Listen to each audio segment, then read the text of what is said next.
যে গুরুত্বপূর্ণ খবরের দিকে এই মুহূর্তে নজর রাখবো। রাজ্যের নতুন সিইও হলেন নীলম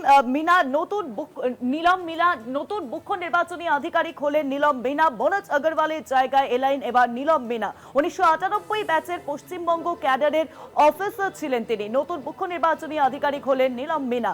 মনোজ আগরওয়ালের জায়গায় এলেন নীলম মিনা। ইতিমধ্যে আমরা জানি মনোজ আগরওয়াল তিনি মুখ্য সচিব হয়েছেন এবং তার জায়গায় এবার সিইও করা হয়েছে নীলম মিনাকে। 1998 ব্যাচের পশ্চিমবঙ্গ ক্যাডারের অফিসার তিনি।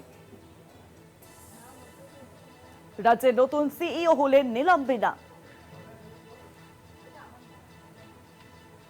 নতুন মুখ্য নির্বাচনী আধিকারিক হলেন নীলম মিনা। ইতিমধ্যেই আমরা জানি যে মনোজ আগরওয়াল তিনি কিন্তু মুখ্য সচিব হয়েছেন এবং তার জায়গায় নতুন সিইও পদে এলেন নীলম মিনা। রাজ্যের নতুন সিইও নীলম মিনা। জানাবেন এই বিষয়ে বিস্তারিত ফোন লাইনের সঙ্গে রয়েছেন প্রতিনিধি সত্যসুন্দর ভট্টাচার্য। সত্যদা, রাজ্যের নতুন মুখ্য নির্বাচনী আধিকারিক হিসাবে নিযুক্ত হলেন নীলম মিনা। এর আগে রাজ্যের যে মুখ্য সচিব ছিলেন, মুখ্য নির্বাচনী আধিকারিককে মুখ্য সচিব হিসেবে তিনি দায়িত্ব নিয়েছেন মনোজ কুমার আগরওয়াল। তারপরে কিন্তু তিনজনের নামকে পাঠানো হয়েছিল, রাজ্যের তরফে তিনজনের নামকে পাঠানো হয়েছিল জাতীয় নির্বাচন কমিশনে। জাতীয় নির্বাচন কমিশনের তরফে নীলম মিনাকে রাজ্যের মুখ্য নির্বাচনী আধিকারিক পদে নিয়োগ করা হলো, এমনটাই কিন্তু জানা যাচ্ছে। অনেক ধন্যবাদ তোমায় সত্যদা। ফোন লাইনের সঙ্গে ছিলেন প্রতিনিধি সত্যসুন্দর ভট্টাচার্য।